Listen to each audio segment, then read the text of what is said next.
Are you doing a lot of composing yourself? Recently I am. It wasn't something I didn't think I was very good at for a long time. Yeah, welcome to the club. Yeah.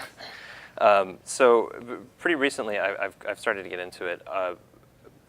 I think because I started playing with other groups where there was a sort of responsibility to compose, and it kind of freed me up to think about some different things, you know. Initially, when you're just trying to compose for one band, I don't know.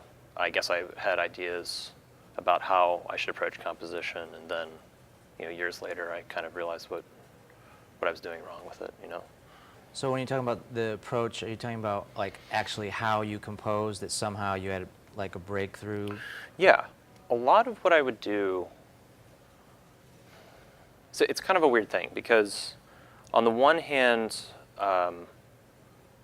I probably have the same problem that I always have, and on the other hand, I learned how to write for the groups that I play in, because what I realized I would do is I would sit down to try and write something, and I would sort of just like free associate, and I would start coming up with ideas depending on probably what I'd been listening to recently, or you know, who knows what, and I'd start writing stuff that was totally inappropriate for whatever group I was trying to write it for.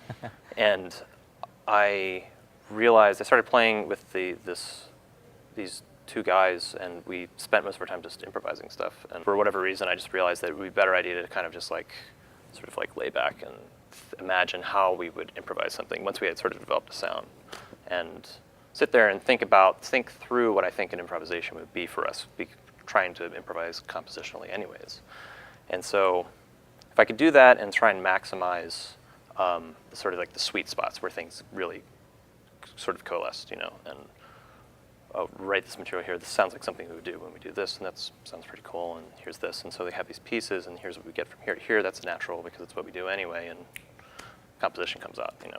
We talked about this whole thing, and he was kind of mentioning, like, you know, yeah, you should write some music and bring it in, and I thought what I'd rather do is, like, you know, get to know everyone and like do some, you know, bring some kind of more open type things that we can just kind of work on for a week, and then after that, then I could write some music, you know, for everyone. I don't even know if it's sort of developed to this point. I was curious, did you have an idea whether or not it would be, we would necessarily all play as an ensemble, or would it be things that were broken into sections, or?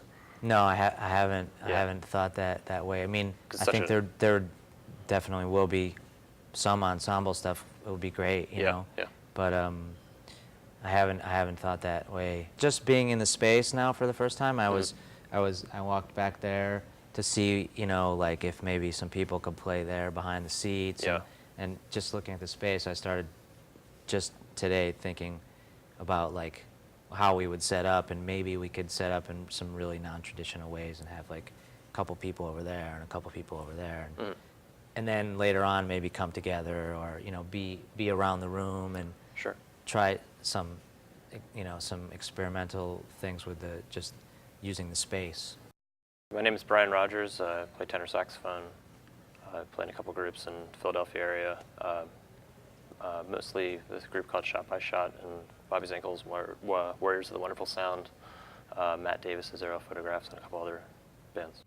Bookmark this page and tune in often, as new clips will be added regularly.